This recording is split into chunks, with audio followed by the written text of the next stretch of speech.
Biye sibiri utukalo kletan walma arafa don an b'a fɔ ngo aw bisimila an balima bamanankamɛnnaw Mali kɔnɔ ani Mali kɔkan nin waati in b'a sɔrɔ aw minnu sigilen bɛ aw ka jabaraniw kɔrɔ yasa bɛ se ka faamuyali sɔrɔ TV Serifila bamanankan kunnafoniw na minnu bɛna walawalali kɛ aw ye Mali kunnafoniw ani diɲɛ fan wɛrɛ taw la an b'a fɔ ɲɛna ngo nin y'a kuma selen Jamiyatu Ansardini ka sanga ni Mali silamɛw ka ɲɛmaba n'o ye Haut Conseil Islamique du Mali Manyema Mali dinɛ ɲɛmɔgɔw ka fara ɲɔgɔn kan jɛkuluba Groupement des leaders spirituels musulmans du Mali Manyema silamɛya dɛmɛtɔ Ansaru ɲɛjɔyɔrɔ a Seyido Sherif Ousmane Madani Haidara ani silamɛya dɛmɛtɔ Ansaru jɛra ka Arafa k'o don kɛrɛnkɛrɛnnen ɲɛnamaya bi sɔgɔmada in na Sherifila misiriba kɔnɔna na Bankɔni Janginɛbugu la maaba caman ɲɛna Kulikorokaw fɛ yen nɔ minisiri min ka baara ɲɛsinen bɛ jamana kɔnɔ ko ale ni lakana sabatili ma Mali kɔnɔna na ka fara wasabulon ɲɛma kan ani Kulikoro mairie ɲɛmaba u jɛra ka Kulikoro commissariat filanan k'o birikiden fɔlɔ k'o da an da na se ninnu bɛɛ lajɛlen ma bamanankan kɔnɔna na bi.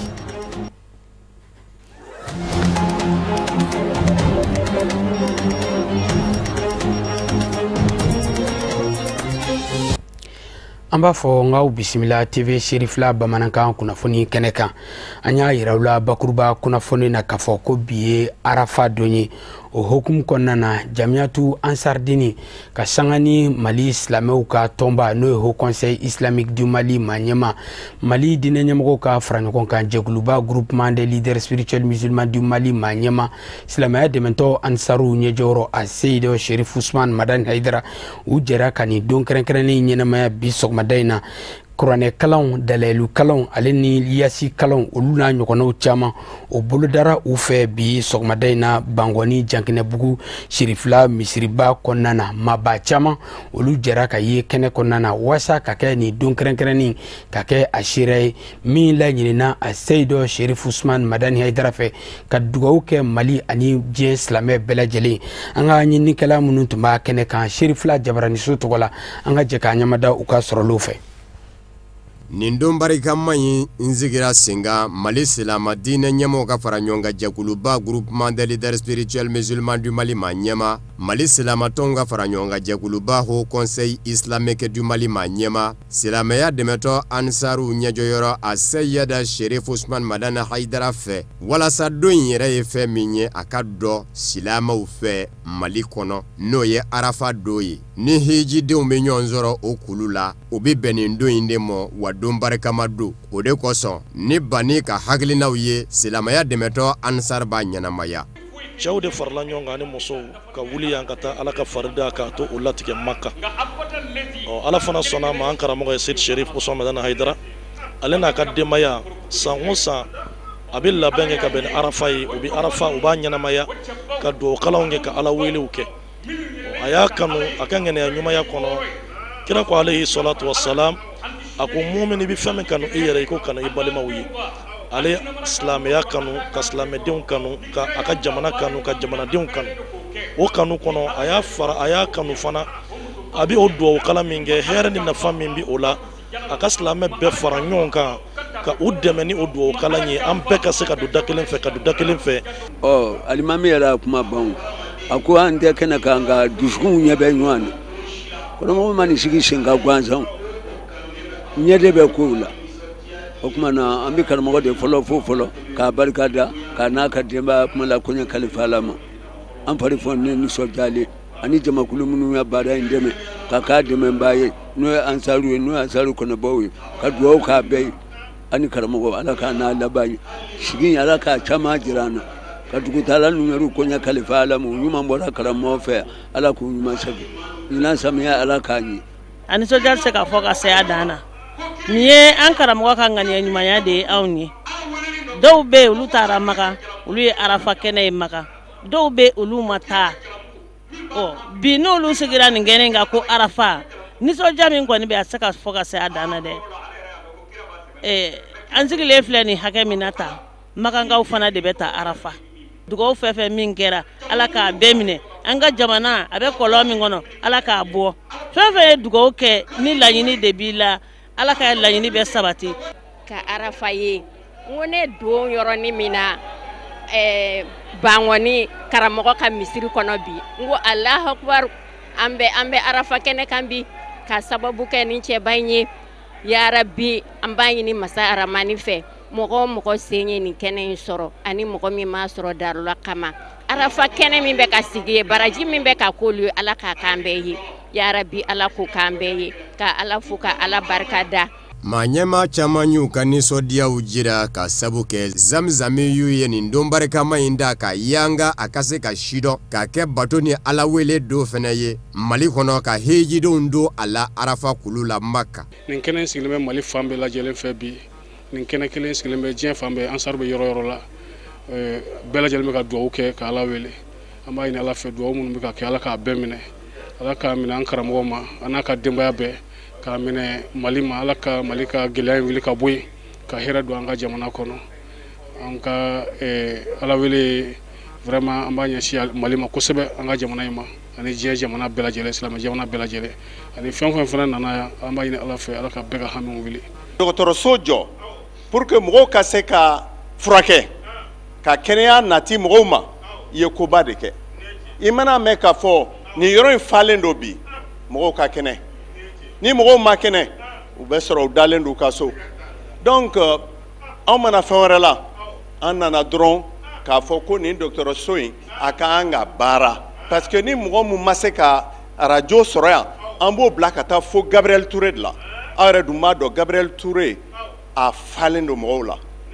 a minɛnw bɛɛ tɛ yen an bɛ k'an jija pour que a ka se ka yɛlɛma a ka ɲɛ mɔgɔw ye ne bɛ fɛ a ka Sherifu fo vraiment a k'a fɔ a ni ce anw bɛ mun kɛ o tɛ foyi ye o ye bilasirali dɔrɔn de ye a bɛɛ bɛ ala bolo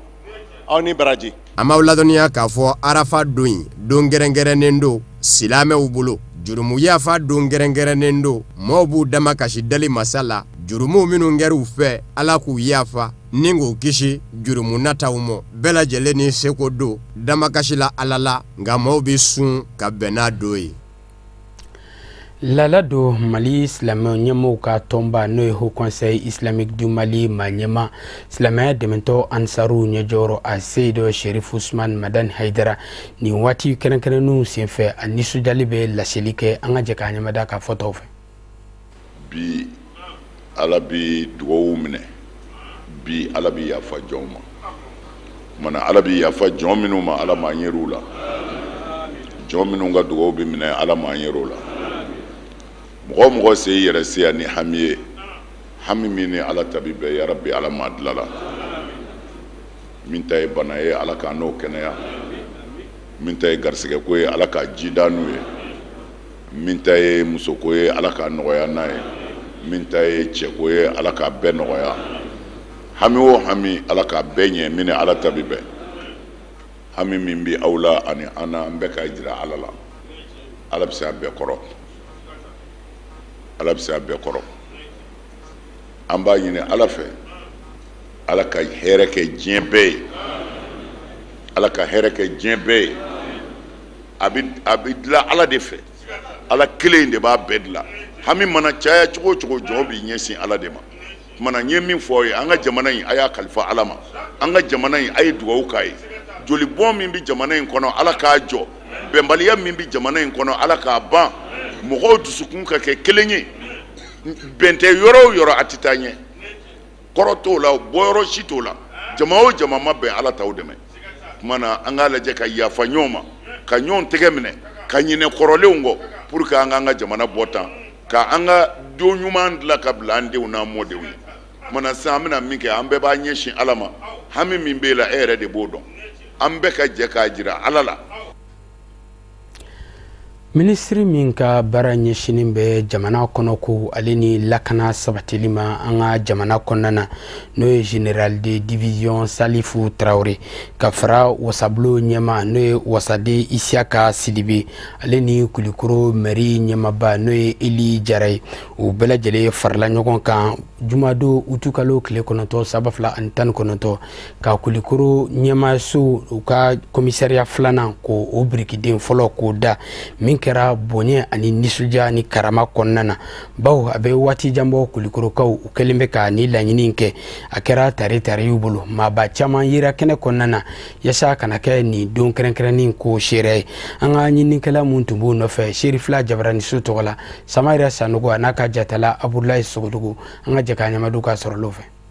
A sigira sen kan ka bɛn ni avril kalo tile 9 san 1958 san. A y'anga bɛ taa bila kilomɛtiri 14 na min fɛnsɛn bɛ Kayo ani Katibugu ni ɲɔgɔn cɛ. Jamana marayɔrɔ filanan fo ka na se bi ma commissariat de police kelen de tun bɛ a kɔnɔ. K'a daminɛ san 2012 waati ka na se bi ma an ka jamana kɛmɛ ka gɛlɛya min sɔrɔ lakanako bunakun kan. O min kɛmɛ sababu kuma ni kuma binkani kɛwalew bɛ ta ka ɲɛsin maaw ma Kulukoro marayɔrɔ ma tila o kɛwale jugu ninnu na. O de kadira kɔnɔna na commissariat de police filanan kan ka sigi Kulukoro dugu kɔnɔna na. An y'a ɲini an ka président de l'Assemblée fɛ comme o ye Kulukoro député a ka a ɲini gouvernement fɛ pour que commissariat de police filanan ka se ka jɔ Kulukoro parce que an bɛ ka fɛn fɛn kɛ la n'o ye développement baara ye ni sécurité tɛ yen a tɛ bɛn i mana yɔrɔ fɛn fɛn jɔ ni sécurité tɛ yen a tɛ bɛn. Donc, il y a plus de 20 ans,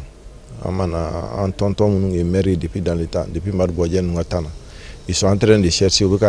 commissariat Flanake. Donc, à la député et ministre du gouvernement, il y a un fouillé.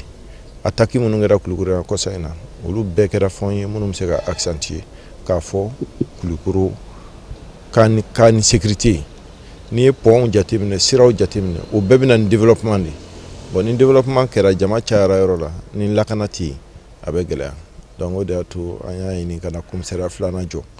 Ni commissariat de police so kura min bɛna jɔ Kulukoro kɔnɔna na a n'a kɛ sababu ni ka adamadenw lakana a ka ja o bolo kɔnɔfɛnw o min bɛ kɛ sababu ni ka yiriwa sabati ka sanga ni o de ye jamana ɲɛmaw kɛrɛnkɛrɛnnenya minisiriso min ka wulikajɔ ɲɛsin bɛ lakana bɛ se don ba la cogo min na o baaraw ma a ye wulikajɔw caya ka sanga ni laɲini in ye o min bilama kɛ bɛ sabati fɛn ye. Kulukoro député a bi san fila bɔ a bi an nɔfɛ ko commissariat filanan ka kɛ Kulukoro yan nɔ u tor'o la u nana fɔ an ye o yɔrɔ yɛrɛ sɔrɔ ka ban a tɔ ye dɔrɔn an kana an ka baara daminɛ an y'o jaabi de waleya bi ka na commissariat filanan in ka na o biriki fɔlɔ da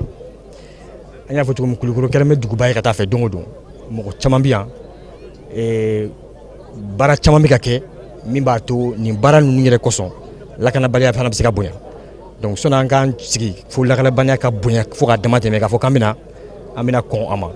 A kɛlen ko ka a ka nisɔndiya jira ka sanga ni commissariat de police biriki fɔlɔ dali ye bi Kulukoro kɔnɔna na wasabulo ɲɛmaaba honorable Isiaka Sidibe o min ye Kulukoroka ye a ye foli ani waleɲumandon ta ka ɲɛsin jamana ɲɛmaa ma son excellence Elhaji Ibrahim Boubacar Keita fo ka taa se a ka gouvernement ma ka sanga ni o ka wulikajɔw ye ka ɲɛsin Kulukoro ma cogo min na kɛnɛya bɛ se sabati ni ka sinsin nin yɔrɔ kɔfɛlen la cogo min na. Nisɔndiyalen don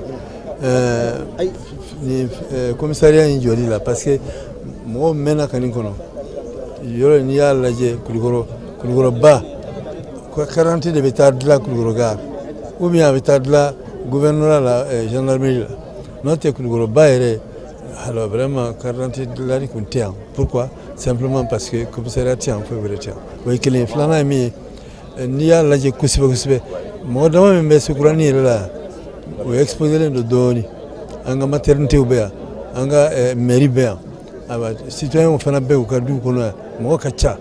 bon foyi t'a ni kulu cɛ ni commissariat kelen ma dilan a risque ka bon an y'o de jateminɛ siraba dilanla pont dilanla donc mouvement bɛna caya hadamaden dun sugu ka ca ni nin kɛra dɔrɔn mɔgɔ sugu bɛ ban cɛ la mais ni commissariat tɛ yan ni polisiw ni fɛnw a ko ka gɛlɛn. n'a ma ɲa ko o bɔra kosɛbɛ eko dakɔnɔ ɲi walasa ka se ka na tali kɛ ni baara nunu na ni ka tila ka kɛ ni donba yi seere ye jama yi ma fɔn a jigiya kɔ baw kulukoro marayɔrɔ ladala foliw kɛra ka kɛnɛ sɛbɛkɔrɔ yakubaya k'a daminɛ baara yi daminɛ waati fa ka taa se a fori kuma mɔ ka sangani seliba walima lahiya seli o ɲɛbila baaraw ye Mali silamɛw ka tɔnba n'o ye Haut Conseil islamique u ye a kanu ka wuli ka dɛmɛ ta ka ɲɛsin maaw ma maa minnu bɔra Mopti mara la jamana cɛmancɛ bolo fɛ ka sabu kɛ gwɛlɛ ani degun ye ka musaka caman n'a bɛ jɔ sɛfawari miliyɔn 6 a n'a nɔkanfɛn la k'o don dɛmɛ na ka ɲɛsin u ma an ka ɲininikɛla Bubakar Traoré a n'a ka jatala Nuhum Kone an ka jɛ ka ɲamadu ka sɔrɔlen fɛ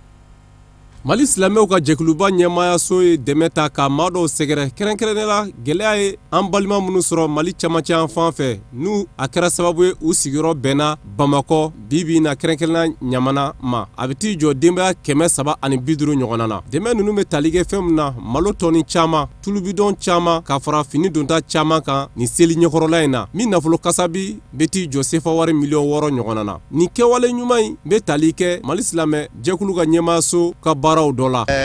an bɛ limama fo ale de ye wari in bɛɛ lajɛlen da an ma kunun ko a réceptionné na imama ka chaise la n'o ye miliyɔn 6 ye ani finiw donc o de résultat ye nin ye an bolo a wajibilen bɛ an ka limama fo ka silamɛw bɛɛ lajɛlen fo parce que y'a minɛ an balima silamɛw de bolo misiriw kɔnɔ donc o min sera ma bi an bolo fana assuré k'a fɔ ye nafolo min d'an ma n'o y'a di au conseil islamique ma n'o bɔra an balimaw bolo misiriw kɔnɔ a nafolo bɛɛ lajɛlen sera a 6 millions dépensera a bɛ di bi ani sini falakɛ Ɲamana bi ani sini falakɛ donc an bɛ bɛɛ lajɛlen fo lamɛn sɔnni don ni misali falen don ka na ni vaccin kura ye nisɔndiyalen don an nana an balimaw sun nin bɛ seli yɛrɛ diya an balimaw la n'Ala taala sɔnna donc an b'o fana di président ma a b'a fara a ka sɔnni fɛnw ma baw ni ce ko kisi tan ni kɔ Ala k'a n'a fili sara hɛrɛ la président ni ka mɔgɔw bɛɛ lajɛlen Ala k'a n'a sara hɛrɛ la wa donbolo kɛra maa minnu ye u y'u ka nisɔndiya yira kosɛbɛ ka bonyamasegin ta k'a ɲɛsin Mali silamɛso ɲɛmaayaso ma an nisɔndiyara c'est à dire silamɛya nin de silamɛya ye ni ko y'i sɔrɔ ni silamɛw nan'i lajɛ mun y'i sɔrɔ i bɛ ku i hakili bi fana hakili bi jigi c'est à dire tɔɔrɔ mun b'i kan o bɛ dɔ bɔ tɔɔrɔ la u nana ni balo mun ye ko a ka di minnu bɛ Ɲamana galibali la a diyara an ye an b'u fo k'u wali ɲuman dɔn u ni cɛ u ni baraji an b'u fo a diyara an ye kosɛbɛ Mali silamɛso ɲɛmaayaso ka hakilina tɛ ka dan nin dɔrɔn ma hakilina wɛrɛw talen d'u fɛ min b'a to dɛmɛ a bɛ se ka se maa minnu ye gɛlɛya sɔrɔ kɛrɛnkɛrɛnnenya la Mali camancɛ yanfan maaw la seliba walima lahiya seli an n'ale tɔ cɛ tora panko kelen ani ɲɛwawa o hokumu kɔnɔna na an ka ɲininikɛla dɔ wulila ka taa Bamakɔ dɔgɔfiyɛba kɔnɔna na bawo ni seli ɲɛkɔrɔla ninnu na wulikajɔ o ka barika ka bon kosɛbɛ sugu fiyɛw la Marietu Jalo ani Samba Traoré o ye min sɔrɔ ka bɔ Bamakɔ dɔgɔfiyɛba kɔnɔ an ka jɛ k'a ɲɛma dɔ fɛ ni Ala ye dimanche yira na utokalo tile 11 seliba bɛ na ɲɛnamaya Mali fan 14 bɛɛ lajɛlen kɔnɔ Bamako an yala ka don suguba kɔnɔ ni ka jateminɛ kɛ sugu yɛrɛ bɛ cogo di feerekɛlaw y'a yira k'a fɔ sugu ka suma dɔɔni nga sanni bɛ ka kɛ dɔw yɛrɛ y'u ka sami fɔli kɛ ni ka masa Aramani deli sugu ka ja ɲani don in yɛrɛ ka se bi ye don laban ye nka an ka fɔ client ye k'u ka sanni kɛ sugu ka suma sugu tɛ yen fɔlɔ Ala ye yira na cogo min Ala ka san wɛrɛ yira na ten a bɛ kusi le feere sanni tɛ ka kɛ dɛ an b'a la deli masa min ye ɲinan yira an na san wɛrɛ b'a bolo a k'a yira ne ta ni walitaw la yarabi Ala k'an ka sanw caya gɛlɛya minnu bɛ jamana kɔnɔ bi o la sanni ka suma dɔɔni Ala ka sugu ja Ala ka sugudenw kɛnɛ to Ala ka sugu jɔlen to alhamdulillah sugu ka usa dɔɔni nka selima lahiya ko de bɛ ka client sumaya ma dɔɔni nka alhamdulillah n'a kɛra an kɛnɛyara ka ban an bɛ Ala fo k'a barikada Ala ka san caman yira an kɛnɛyara o de tun bɛ ne fɛ ka fɔ a ye a yɛrɛ ka dugawu sama ma bon ne bɛ samara de feere yan bon sugu bɛ kelen ni waati dɔ komi mɔgɔw de bɛ k'a fɔ k'an bɛ ka baara kɛ gitɔrɔnda la bɛɛ ni dayirimɛ sɔrɔ cogo don bon mɔgɔ bɛ balo min na i b'o de kɛ o ka fisa ni sonyɛli ye o dɔrɔn de b'anw bolo kɔni min ka gɛlɛn Ala ka nafolo nɔgɔya an bɛɛ o de ka nɔgɔ kɛlɛ n'a bɛɛ an kɔni bɛ dugawu kɛ maliyɛn bɛɛ lajɛlen ala ka hɛrɛw kɛ ala k'an ka seliw caya ala ka hinɛ an ka taabɔ la ala ka yafa ko ma an bɛ yan san hɛrɛ ala ka caya ala ka sija ni kɛnɛya di an b'an ka kiliyanw bɛɛ fɔ k'u waleɲuman dɔn labanko ɲuman ani san hɛrɛ n'a magama ala ko bɛɛ si an télévision Serifula mɔgɔ wɛrɛ an b'a fɔ ka barika da ani baarakɛɲɔgɔnya ani sinjiya ani balimaya ani kelenya an b'a fɔ ka barika da san ɲɔgɔn kɛmɛ an kɛnɛ ka seli jateminɛw y'a yira k'a fɔ fana embouteillage tɛ dugu kɔnɔ dɔw y'a yira k'a fɔ Bamako falen do nga ni seli sela bɛɛ b'i faso magɛn ni ka taa nin don kɛrɛnkɛrɛnnen ɲɛnamaya ala ka seli timɛko ɲuman di an bɛɛ lajɛlen ma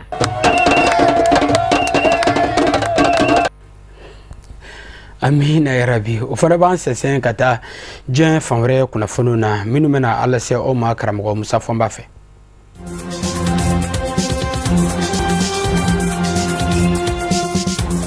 Senegali jamana ɲamakɔrɔ Ablaye Wade de Karim Wade u ka fanga ɲinindɔ PDS ye a jira k'a fɔ a bɛ kɛ fanga ɲinindɔ ɲɛma danga ye a ka baara bɛna ɲɛsin fanga ɲinindɔ labɛnni ma ani baaraw minnu kan ka boloda a kɔnɔ politiki nasiraw kan kɔrɔfɔ in bɔra ka bin ka bɛn ni juma tɛmɛnen uti kalo tile kɔnɔntɔn de ye a yɛrɛ fa fɛ ni o ye fanga ɲinindɔ ɲɛma ye Abdoulaye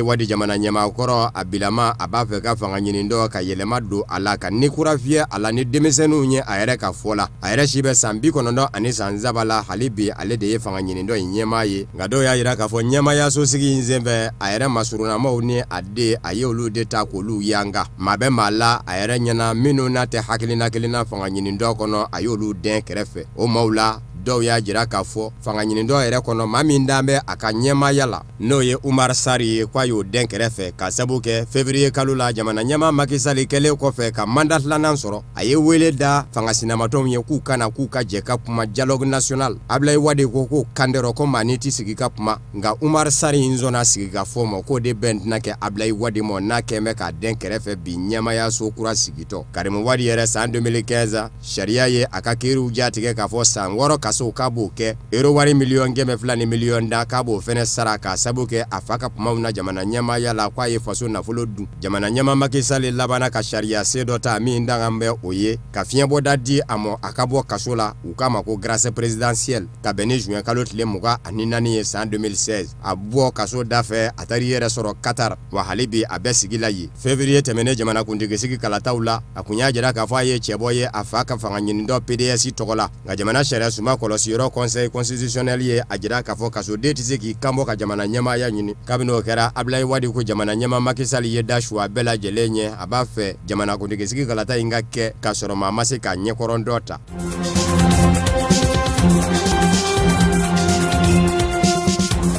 Konowarikaw ka jamana ɲamakɔrɔ ni o ye Laurent Kudu Gbagbo a ka denmisɛnnin nsɛbɛ min bɛ wele ko Charles Lablé Goudé n'a n'o kungɛngun bɛ ka ɲɔgɔn sɔrɔ diɲɛ seleke naani setigi jamanaw ka bɔgɔ jeninen ka Cour pénale internationale CPI n'u fila bɛɛ labilan bɛ bi ka sabu kɛ o n'a ɲɔgɔnna dalu jɔnjɔn ma se ka sɔrɔ u minɛ kun na o ti kalo tile 17 nata a tɔgɔla fanga ɲinindɔ bɛ sigi sen kan COJEP bɛ yɛlɛma ka kɛ fanga ɲinindɔ ye wa dɔw y'a yira k'a fɔ u bɛ sɔn ka Charles Lablé Goudé de ta k'a kɛ a ɲɛma ye dalaka ye fɛn min ye u ti kalo tile 17 COJEP ka sigi senfɛ k'a yɛlɛma ka kɛ fanga ɲinindɔ ye o ye COJEP bɛna baara jumɛn de kɛ Konowari jamana ye ka Konowari jamana kɛ bɛnkan fanga jamana ye a senfɛ dɔw y'a yira k'a fɔ Charles Lablé Goudé yɛrɛ n'a ma ɲɛ k'a fɔ a bɛ Hollande jamana kɔnɔ a bɔ kaso la ka na se bi ma jamana ma sɔrɔ min ye tɛgɛ don a kɔrɔ k'a bisimila o kumana a bɛ Hollande dunanjigiso dɔ la fɔlɔ k'a nin to Hollande jamana kɔnɔ k'a ka kunnafoni di jabaranin fɛ u k'a ma ko video conférence a tɔɲɔgɔnw n'o lajɛ k'u to Abidjan COJEP ka sigi k'a bɛ kunjɛ utikalo tile 18 o b'a jira k'a fɔ tile 2 de bɛ kɛ a la n'u ye Charles Lablé Goudé ta k'a kɛ COJEP ɲɛma ye fanga ɲinindɔ kunna u bɛ labanna ka yamaruya di a ma u bɛɛ lajɛlen tɔgɔ la a k'i kunda jamana ɲɛma sigi kalataw ka san 2020 jamana kuntigi sigi kalata Konowari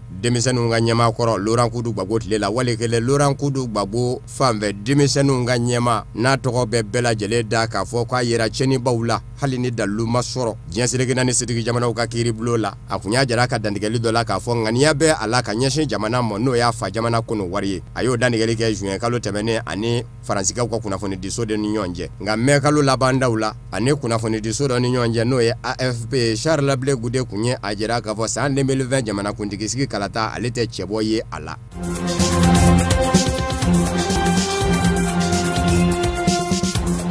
Guinée Bissau jamana ɲɛma Jose Mario Vaza y'a yira k'a fɔ jamanakuntigisigi kalata min n'a bi kɛ Novembre kalo tile 24 nata ale ye cɛbɔ ye hali n'a ti kɛ cɛbɔ ye fanga ɲinindɔn dɔgɔ la k'a sabu kɛ a ka fanga ɲinindɔn y'a gɛn ka bɔ fanga ɲinindɔn kɔnɔ kabini a ye minisiri ɲɛma Domingo Simões Pereira weli ka bɔ minisiri ɲɛmaya la ale n'o bɛɛ kun ye fanga ɲinindɔn kelen denw ye nka n'i kɛra jamana ɲɛma ye i bi bɔ fanga ɲinindɔn ɲɛmaya la Domingo Simões Pereira kun nana ɲɛmaya la nka n'o ma se ka ɲɛ jamana ɲɛmayaso kelen kɔnɔ a y'o wuli ka bɔ a jɔyɔrɔ la kabini o kɛra Guinée Bissau jamana ma basigi bilen k'a sabu kɛ fanga ɲinindɔndenw y'a jira k'a fɔ ni Domingo Simões Pereira tɛ olu tɛ maa wɛrɛ fɛnɛ fɛ minisiri ɲɛmaya la a kuma na ni maa o maa ye n'a y'o bila ka taa wasabilo kɔnɔ PAIGC tɔndenw ka ca wasadenw na wasabilo kɔnɔ u b'u ban o minisiri ɲɛma ka minisiri ɲɛmaya mɔ fo kana gwɛlɛya lase Guinée Bissau jamana mɔ farafinna tile bi yan b'a jamanaw ka tɔ communauté économique des états de l'Afrique de l'Ouest CEDEAO kɔni ye sen don surunani do la fo kana kalataw kɛ n'o ye wasadensigi kalataw ye o senfɛ fana PAIGC fanga ɲinindɔ wasaden cayara wasaden bɛɛ ye wasabilo kɔnɔ o b'a jira k'a fɔ hali bi fanga bɛ maa min na o ye Domingo Simões Pereira ye ani minisiri ɲɛmakɔrɔ min ɲɛ tɛ se ka da ɲɔgɔn kan bilen n'o kɛra ale yɛrɛ wɛnkun ye ka bɔ fanga ɲinindɔ kɔnɔ jamana ɲɛma Jose Mario Vaza bɛ a jira k'a fɔ a bɛ kɛ jɔnjɔrɛ ye ka jamana ɲɛmaya ɲini Novembre kalo tile 24 jamanakuntigisigi kalata la a kun gɛnkun bɛ k'i jigi da fanga sinamatɔ min kan n'o ye Mademu ye k'olu ka fara a kan k'a kɛ u ka cɛbɔ ye olu y'a yira k'a fɔ u tɛ jɛ n'a ye a ka kɛ u ka cɛbɔ ye a yɛrɛ y'a yira k'a fɔ a yɛrɛ nɔfɛmɔgɔw ko a ka kan bɔ a jɔnyɛrɛyɛlɛma n'o ye indépendant ye.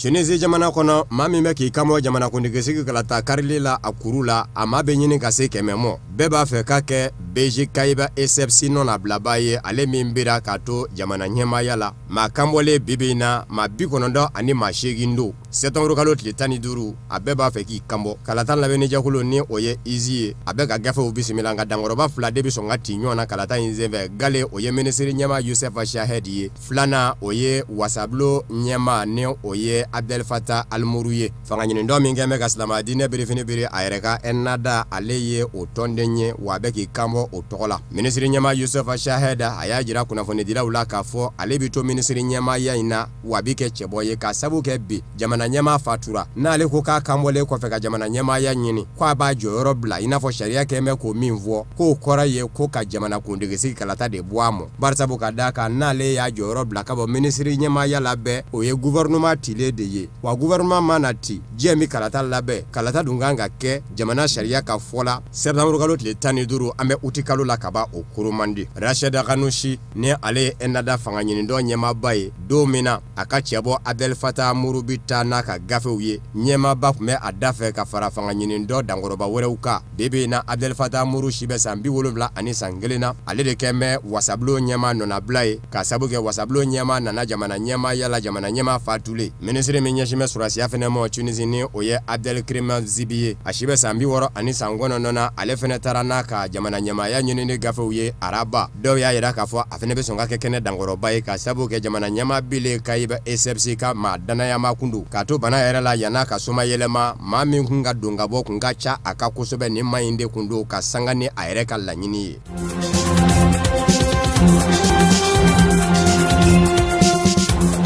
Camerounikaw fɛ fanga sinamatɔw ka nɔba 41 ka kiriw ja tigɛra duwalakaw fɛ k'a fɔ san duwalakaw fɛ k'a fɔ kalo 6 u b'o kɛ kaso la ka sabu kɛ nisɔngoya taama min n'u y'a boloda k'a jira k'a fɔ u ma diɲɛ ni jamana ɲɛma Paul Biya ka sigili ye jamana ɲɛmaya la kalata senfɛ min kun bɛ ani u ka maa ni ɲɔgɔn cɛ n'o ye MRC fanga ɲinindɔ ɲɛma Maurice Kamto ye Maurice Kamto yɛrɛ minɛ bɛ ka fara a kanubaw kan u bɛɛ bɛ kaso la bi kunnafoniw ye a jira k'a fɔ maa minnu minɛna sango octobre kalo ni ɲinan juin kalo ni ɲɔgɔn cɛ ni Maurice Kamto yɛrɛ bɛ o la bɛɛ lajɛlen minɛkun bɛ kɛ kelen ye Paul Biya bɛ ka jamana mara kabini san 1982 alamusa maa ninnu ka kiiri jatigɛtɔ u si kun tɛ kiiri bulon kɔnɔ nka u ka lapasaba n'o yɛrɛ ye MRC fanga ɲinindɔnden ye ko Jumbisi ale y'a yira k'a fɔ fanga ɲinindɔ bɛna ɲɔgɔn ye ka laban k'u bolo mɔnɔ bɔ sanfɛ kiiri bulon dɔ nɔfɛ k'a jira k'a fɔ kiiri tigɛra cogo min na ko kiiri tigɛ cogo m'u ja k'a sabu kɛ kiiri in dulonnen kun don kumani dɔ la nka u sina ka bala k'a wuli maa kɔni t'a dɔn a wuli kun kɛra fɛn min ye o kumana ko olu ma jɛ ni kiiri ta cogo ye u bɛna o wuli kajɔ daminɛ.